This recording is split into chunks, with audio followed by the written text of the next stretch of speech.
শ্রী শ্রী মা সারদা দেবীকে স্বামী বিবেকানন্দ বলেছিলেন জ্যান্ত দুর্গা। তিনি শ্রী শ্রী মাকে আজীবন সেই রূপেই পুজো করেছেন।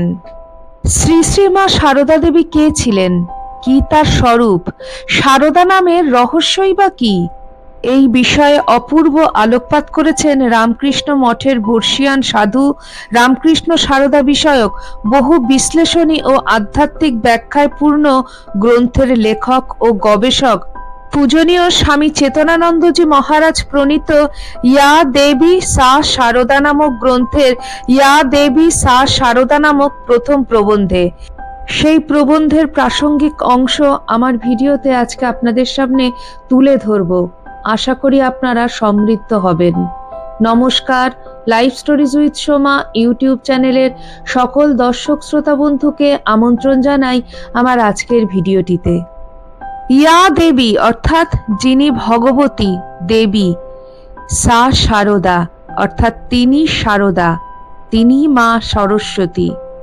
চণ্ডীতে দেবী বিভিন্ন নামে বর্ণিত হয়েছেন, যেমন দুর্গা, কালী, চামুণ্ডা, লক্ষ্মী, সরস্বতী, শিবদূতী, শাকম্ভরী, অম্বিকা, কাত্যায়নী, গৌরী, জগদ্ধাত্রী, বৈষ্ণবী, মহামায়া, মঙ্গলা, জয়ন্তী ইত্যাদি। দৈত্যরাজ শুম্ভ দেবী দুর্গাকে বলল, তুমি গর্ব করো না, তুমি অন্যান্য দেবীর শক্তি আশ্রয় করে যুদ্ধ করছো।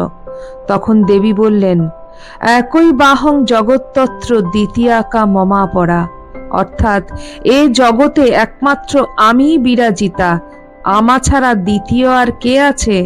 এ সকল দেবী আমারই অভিন্না শক্তি, এই দেখো এরা আমাতেই বিলীন হয়ে গেল।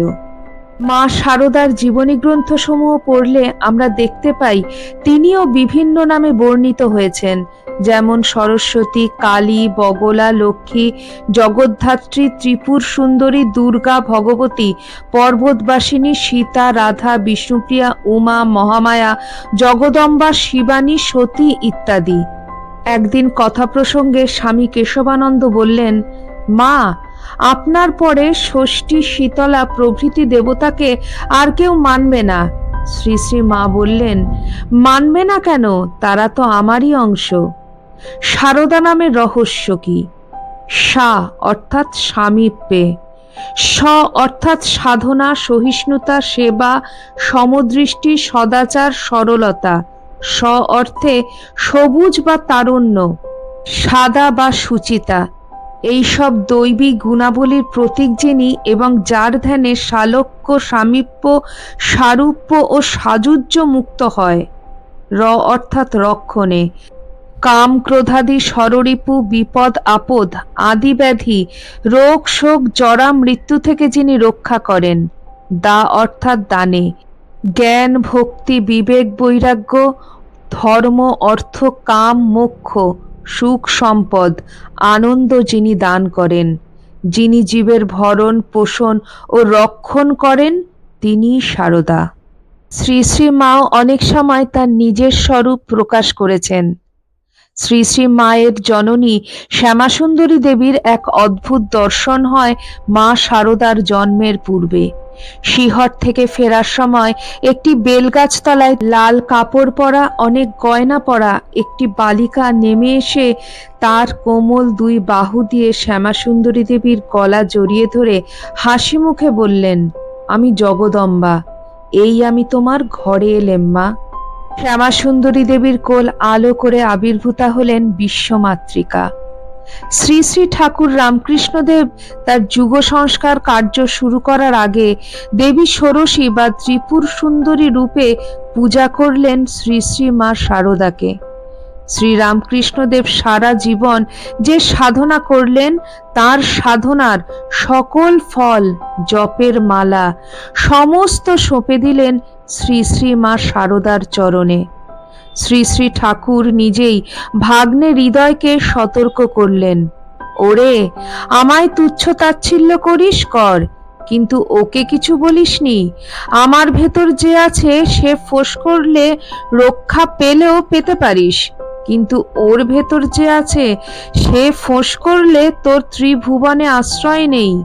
ও যদি রুষ্ট হয় তো ব্রহ্মা বিষ্ণু মহেশ্বর কেউ তোকে রক্ষা করতে পারবেন না। ও কি যেসে, ও আমার শক্তি, ও সরস্বতী। মা নিজেও কতবার বলেছেন, ঠাকুর যদি ভগবান হন তাহলে আমিও ভগবতী। আমি বৈকুণ্ঠে নারায়ণের পাশে লক্ষ্মী হয়ে থাকতুম। এমন কত কথা। ঠাকুর তখন দক্ষিণেশ্বরে মাতৃ আরাধনায় বিভোর। সবাই তখন তাকে পাগল বলে। কথাটা পৌঁছল জয়রামবাটি নিবাসী শ্রী শ্রী মা শারদার মা শ্যামাসুন্দরী দেবীর কানেও। মা শারদা তখন কিশোরী, বিবাহের পরেও পিত্রালয়েই আছেন। একদিন মা শারদা উঠোন ঝাড় দিচ্ছেন, আর শ্যামাসুন্দরী দেবী বিলাপ করতে লাগলেন, এমন জামাই হলো, আমার মেয়ের আর শ্বশুর ঘর করা হলো না, ছেলেপুলেও হলো না। এখন আবার শুনছি জামাইয়ের নাকি মাথা খারাপ হয়েছে, মা মা বলে দিনরাত পঞ্চবটী আর শ্মশানে পড়ে থাকে। সবই আমার কপাল। মা শারদার ধৈর্যচ্যুতি ঘটে গেল। প্রতিনিন্দায় অধীরা হয়ে উঠলেন তিনি। জ্বলে উঠল তার শান্ত দুই নয়ন। হাত থেকে ঝাঁটা ফেলে দিয়ে মা শ্যামাসুন্দরী দেবীর দিকে তাকিয়ে বললেন, আমার সামনে ওনাকে অমন পাগল পাগল বলনি, বলে দিচ্ছি। একবার প্রতিনিন্দায় দেহ ছেড়েছি, আবার কি তুমি তাই দেখতে চাও? এর পরেও কি ঠাকুর ও মায়ের স্বরূপ নিয়ে সন্দেহ থাকে? শিব স্বরূপ রামকৃষ্ণের নিন্দায় আজ মুখরিত হয়ে উঠলেন লজ্জাশীলা শিবানী সতী। একবার শ্রী শ্রী রামকৃষ্ণদেব নিজেই তাঁর শাশুড়ি মাতাকে বলেছিলেন, আপনার মেয়ের ছেলেপুলে হলো না বলে দুঃখ করবেন না, কালে কালে ওকে এত ছেলেপুলে মা বলে ডাকবে যে ওর কান ঝালাপালা হয়ে না যায়। আর স্বামী বিবেকানন্দ শ্রী শ্রী মাকে বলেছিলেন জ্যান্ত দুর্গা। শ্রী শ্রী মাকে তিনি সেই জ্যান্ত দুর্গা রূপেই ভক্তি করতেন। মাতৃদর্শনে যাওয়া স্বামীজির কাছে ছিল তীর্থযাত্রার সামিল। এজন্য বহু আগে থেকেই তিনি প্রস্তুতি নিতেন। পবিত্রতা স্বরূপিণী শ্রী শ্রী মায়ের কাছে যাওয়ার আগে স্বামীজি বারংবার গঙ্গা জলে আচমন করতেন এবং নিজ দেহে গঙ্গাবাড়ি সিঞ্চন করে নিজেকে পবিত্র করার চেষ্টা করতেন। স্বামী প্রেমানন্দ মহারাজজি বলছেন, স্বামীজি একবার মাতৃদর্শনে যাবেন। স্বামীজি ভোরে উঠে গঙ্গা স্নানে গেলেন এবং পরপর ডুব দিতে লাগলেন, যেন পবিত্রতা আর আনতে পারছেন না।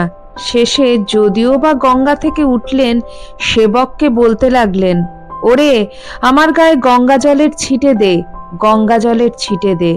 তারপর কোনো ক্রমে মায়ের দরজা পর্যন্ত গিয়ে আর চলতে পারলেন না, ভাবে বিহ্বল হয়ে পড়ে গেলেন। মা এসে স্বামীজিকে তাড়াতাড়ি তুলে ধরলেন। স্বামী তুরীয়ানন্দজি মহারাজের সঙ্গে মঠ থেকে নৌকো করে স্বামীজি একবার চলেছেন মাতৃদর্শনে। স্বামীজি বারবার গঙ্গার ঘোলা জল খাচ্ছেন।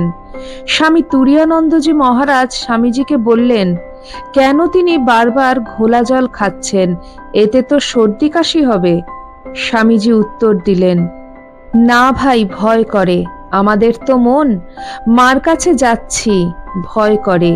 পুজোর আসনে বসার আগে সাধক দেহ মন শুদ্ধ করে, এও ঠিক তাই। মাতৃদর্শন স্বামীজির কাছে তীর্থ পরিক্রমা। শ্রী শ্রী মায়ের পায়ে প্রণাম, সেখানেও স্বামীজির অভিনবত্ব। স্বামীজি মাকে সাষ্টাঙ্গে প্রণাম করতেন, মায়ের পাদস্পর্শ করতেন না এবং অন্যদেরও এভাবেই প্রণাম করতে বলতেন।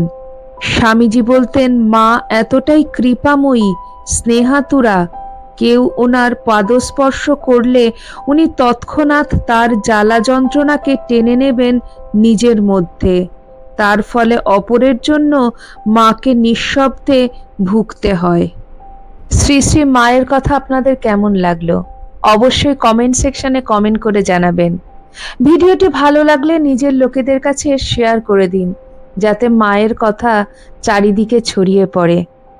চ্যানেলের নতুন বন্ধুদের কাছে একান্ত অনুরোধ, চ্যানেলটি সাবস্ক্রাইব করে আমার পাশে থাকবেন আর পাশে থাকা বেল আইকনটি অবশ্যই প্রেস করে দেবেন, যাতে আমার পরবর্তী ভিডিওতে আপনার সঙ্গে আমার আবার দেখা হয়। আজ এই পর্যন্তই। সবাই ভালো থাকবেন, সুস্থ থাকবেন। আবার খুব শিগগিরই দেখা হচ্ছে আপনাদের সঙ্গে কোনো একটি নতুন ভিডিওতে।